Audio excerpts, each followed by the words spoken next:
was and where he lived.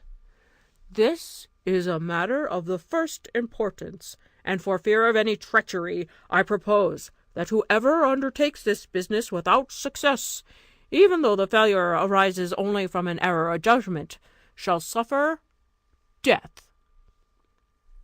Without waiting for the sentiments of his companions, one of the robbers started up and said, "I submit to this condition, and think it an honour to expose my life to serve the troop."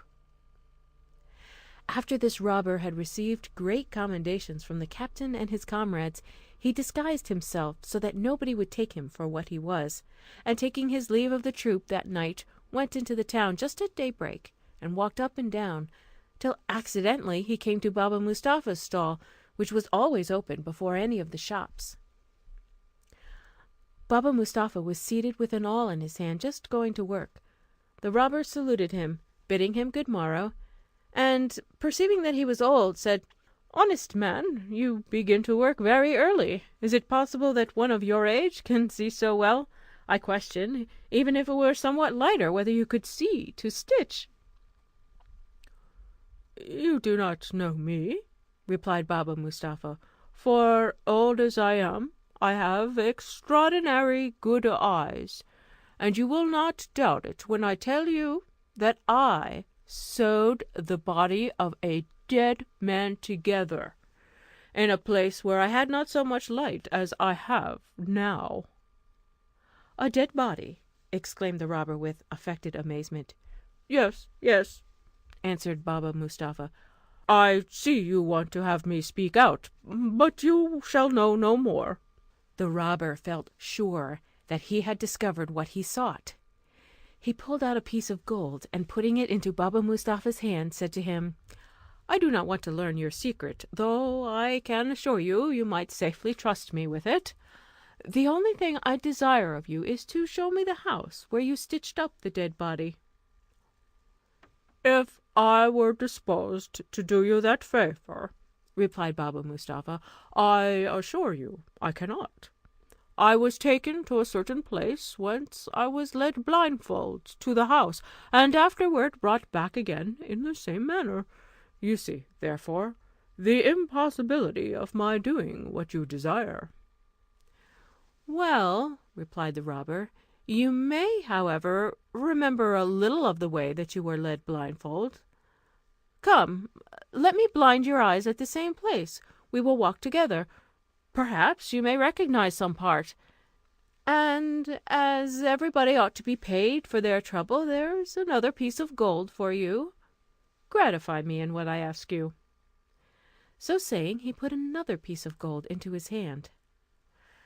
The two pieces of gold were great temptations to Baba Mustapha.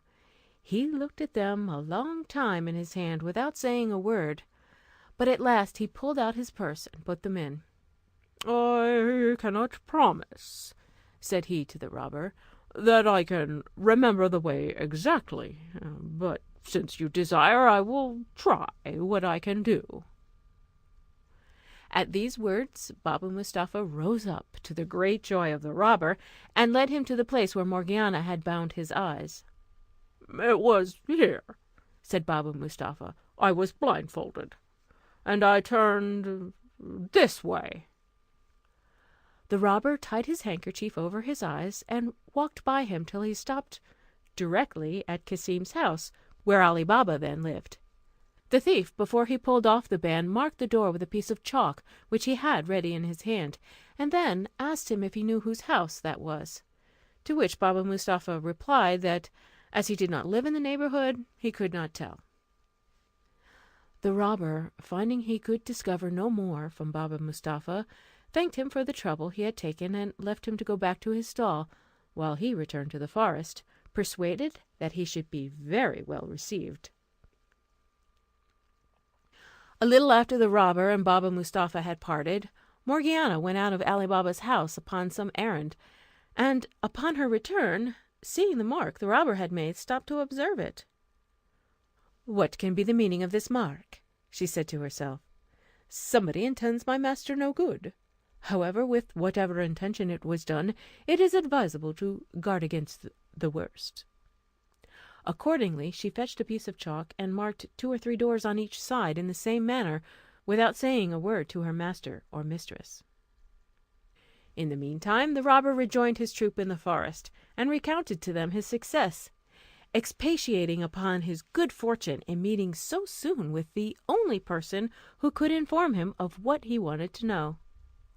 All the robbers listened to him with the utmost satisfaction, when the captain, after commending his diligence, addressing himself to them all, said, "Comrades, we have no time to lose. Let us set off well armed, without its appearing who we are, but that we may not excite any suspicion, let only 1 or 2 go into the town together, and join at our rendezvous, which shall be the great square. In the meantime, our comrade who brought us the good news and I will go and find out the house, that we may consult what had best be done." This speech and plan was approved by all, and they were soon ready. They filed off in parties of 2 each, after some interval of time, and got into the town without being in the least suspected. The captain, and he who had visited the town in the morning as spy, came in the last.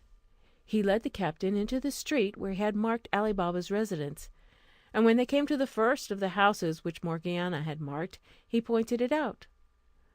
But the captain observed that the next door was chalked in the same manner and in the same place, and showing it to his guide, asked him which house it was, that or the first.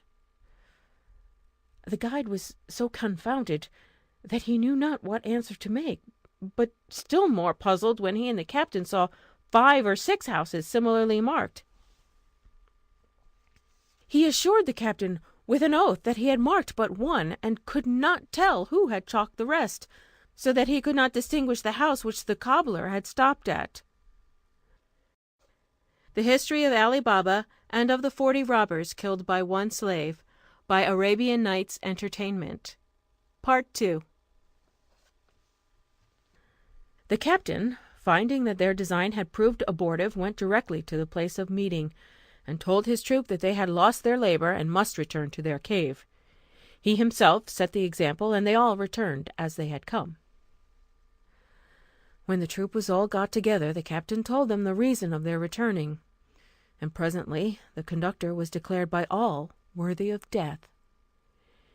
He condemned himself, acknowledging that he ought to have taken better precaution, and prepared to receive the stroke from him who was appointed to cut off his head. But as the safety of the troop required the discovery of the second intruder into the cave, another of the gang, who promised himself he should succeed better, presented himself, and his offer being accepted, he went and corrupted Baba Mustapha as the other had done, and being shown the house, marked it in a place more remote from sight with red chalk. Not long after, Morgiana, whose eyes nothing could escape, went out, and seeing the red chalk, and arguing with herself as she had done before, marked the other neighbours' houses in the same place and manner. The robber, at his return to his company, valued himself much on the precaution he had taken, which he looked upon as an infallible way of distinguishing Ali Baba's house from the others, and the captain and all of them thought it must succeed. They conveyed themselves into the town with the same precaution as before, but when the robber and his captain came to the street, they found the same difficulty, at which the captain was enraged, and the robber in as great confusion as his predecessor. Thus the captain and his troop were forced to retire a second time, and much more dissatisfied, while the robber, who had been the author of the mistake, underwent the same punishment, to which he willingly submitted.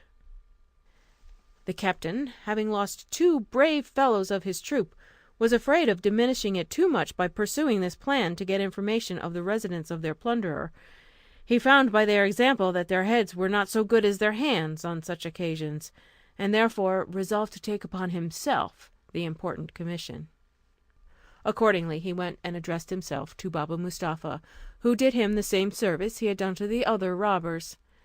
He did not set any particular mark on the house, but examined and observed it so carefully, by passing often by it, that it was impossible for him to mistake it. The captain, well satisfied with his attempt, and informed of what he wanted to know, returned to the forest, and when he came into the cave, where the troop waited for him, said, "Now, comrades, nothing can prevent our full revenge, as I am certain of the house, and in my way hither I have thought how to put it into execution. But if any one can form a better expedient, let him communicate it." He then told them his contrivance, and, as they approved of it, ordered them to go into the villages about and buy 19 mules, with 38 large leather jars, one full of oil and the others empty.